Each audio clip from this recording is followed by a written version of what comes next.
So for those of you that didn't watch the first video by chance, I'm just going to show you how I add the tape to the base of your machine.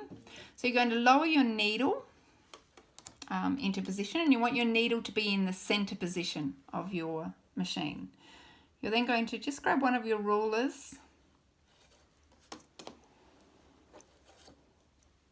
and place that up against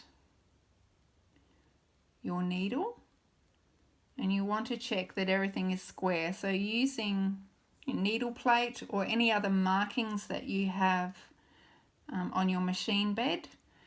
Some of the machines, if it's not set in a flat bed, on your regular table that you have on it, may have some markings along the edge here. So you just want to then position that in the 0 position, which will be your center position. So squaring that up, we're then going to grab a piece of painter's tape.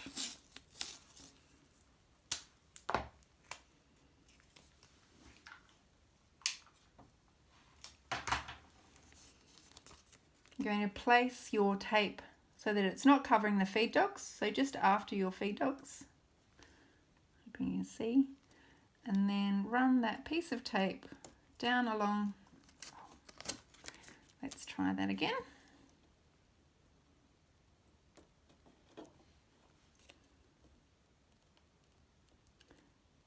Down along the edge of that ruler. So it's creating a line directly into your center needle position.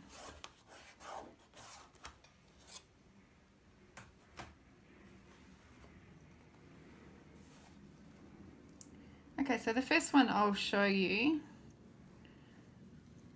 is where we have drawn the line on. So you're going to stitch basically from corner to corner. So you just want to watch that your machine doesn't like to eat those corners, and that you get it directly through that corner when you do your first stitch. Just be aware that things don't shift as you are sewing.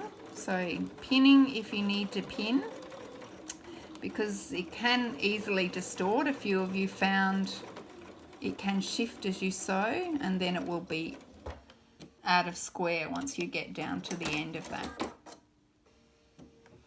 Okay, so that's the one sewing directly on the line. You'll then open that up and you can double check at this stage. So that looks pretty spot on. Okay, so using the method with the tape. So again, lining up that edge. I'm just going to give that a quick press to help that stick. And hold that in place. Okay, so you can see that's really nice and flat now, and by pressing it, it sticks it together a little bit. So if you want to add a pin to that, you can, so that it doesn't shift. Just be careful that as you pin that you don't move things either. Okay, so you're going to lower your needle. And you're going to line up that point of the square directly with the needle, and your point down this end is going to line up with the edge of your tape. So you're going to start across, and you're watching this end, so you're watching this little point, and that's going to run exactly along the edge of your tape, and then that will stitch directly through the center of that corner. Okay, press that open, check, that all looks good. Okay, so we're ready for pressing. Okay, so the last step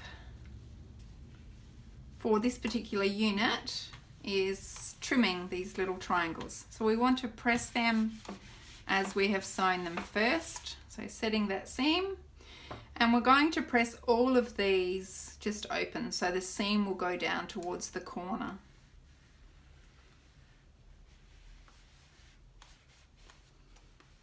So they'll all go the same way. There will be the option to change this if you want to, but at this stage, until you know which way you want to assemble your quilt, it's really difficult for me to say which way you need to press your seams. So it will still all go together beautifully, even if your seams are going in the same direction. So it's just easier at this stage to press all of these this way, and then you're going to come along and trim off that little half square triangle. Now, at this stage, this is another little offcut that I have a little project for. As I said before, these are not for the faint-hearted because they will end up quite little. So they will end up about 1 inch square when trimmed, or about 1 1/4. So they end up at a 3/4 inch square. So really tiny, but they are so cute. So I just didn't have the heart to throw them away. So I have found some use for them. So if you want to at this stage, sew that second line. I know some of you have done that. And you can do that before you even come back and press. So if you want to draw that in, so that's your second sewing line. And then when you cut that apart, that one's already sewn, because they do end up being quite little. So if you've already sewn that together, it will save you trying to fiddle with these tiny little units back at the sewing machine. So that's just an option. As I said,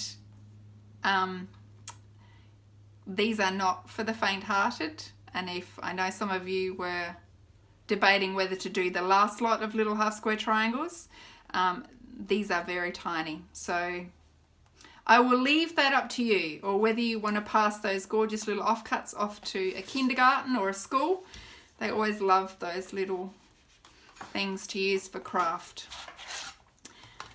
Okay, so just lining up that 1/4 inch, trimming, keeping those little triangles if you want.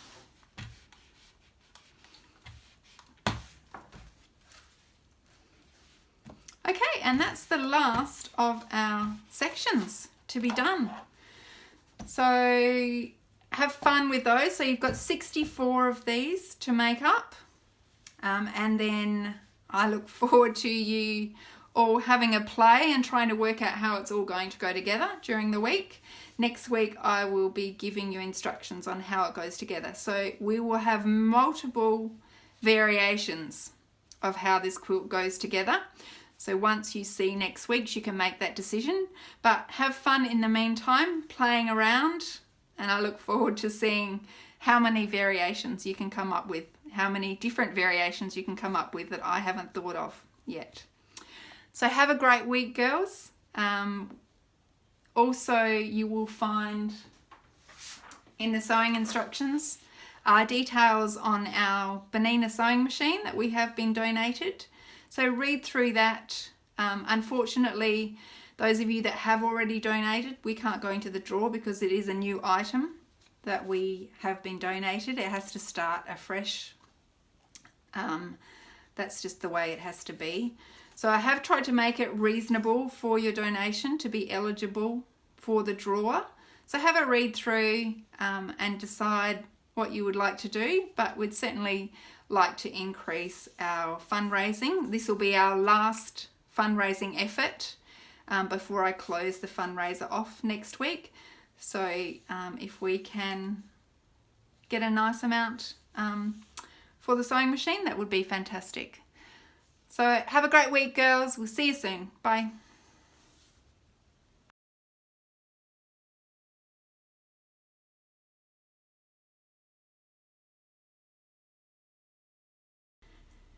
I just thought I'd throw at the end just a quick demo on these little units. For those of you that are keen to do them, just on trimming. So you're using the same technique we used for trimming our larger pieces, but we are trimming these down to 1 1/2 inches. So as I did say, they are little. So you're going to do the same technique. You're going to run the 45-degree line along that longer seam allowance. The 1.5 inch point is going to run through the seam allowance there, the other seam. Trim up the side and across. Spin.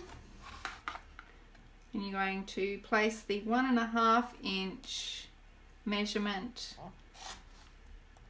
along those two sides that you've already cut, and you're going to trim those remaining two edges. So we end up with these weeny little cute units here. I'll just quickly do one more.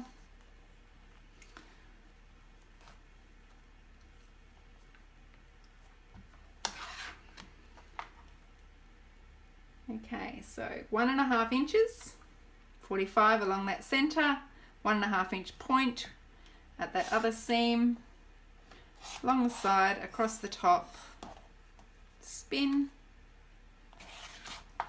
placing your ruler on at 1.5 inches on those two edges I've already cut, double checking that that 45-degree line is going through that seam, trimming those last two sides.